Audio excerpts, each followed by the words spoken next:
Dr. Shah, could you describe for us some of the basic principles of fiber optics? Fiber optics, that field is the field where you use optical fibers made out of pure silica glass for a variety of purposes.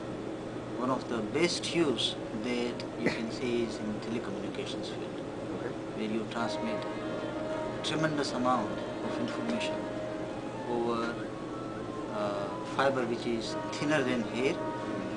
In just one fiber which is thinner than hair, you can transmit over 100,000 conversations. So it's tremendous, the revolution that you see in telecommunications field, the globalization that has happened, is all thanks to this revolutionary technology. So one of the best examples in daily life of fiber optics would be telecommunications and the telephone. Yeah. You pick up a phone, you want, let's say, help from some Dell computer technical services, and it doesn't go in somewhere in Atlanta or Tennessee or places like it goes to India or Russia. Why? Because telephone calls have become so cheap that you can find the best person to do the job irrespective of the distance. That's a good example. How did you become interested in fiber optics? I was always interested in physics, so that's how I did my graduate studies in applied physics. Then I found my job at Bell Labs. And Bell Labs has been in the forefront and actually the inventor of many things in fiber optics area. It's a premier research organization. So that's where I worked in that field right from its inception. While you were working for Bell Labs, what contributions did you make to fiber optics?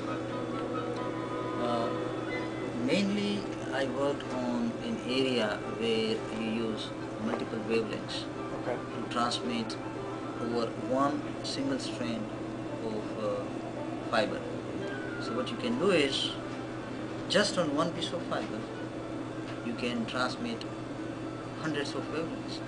Each wavelength carrying, let's say, 100,000 conversations. So you can imagine that just one simple piece of fiber has the capacity to transmit so much that now the telephone calls are sort of free. Right. The transmission medium, the cost of transmission medium is free.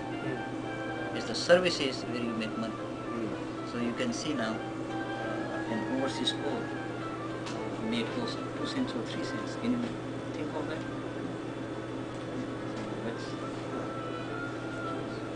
Now, what happens if one of these fibers breaks? Okay. When the fiber breaks, then you have so much capacity going down. So there are redundancies. What happens that if a fiber breaks, there is an automatic provision to go over to another route immediately, because you cannot afford to lose so much capacity, and therefore there are redundancies built into that. Yeah. Was one of the contributions that you made to fiber optics related to that? Yeah. So what I had invented was a tool which helps two broken fibers come together in the field conditions, and so that you can join those two fibers right there in the field. You don't have to send it to the factory and so on. So that saves a lot of time. Yeah, and so, money. yeah, it's called cleaving tool. Thank you very much, Dr. Shah. Come. Okay.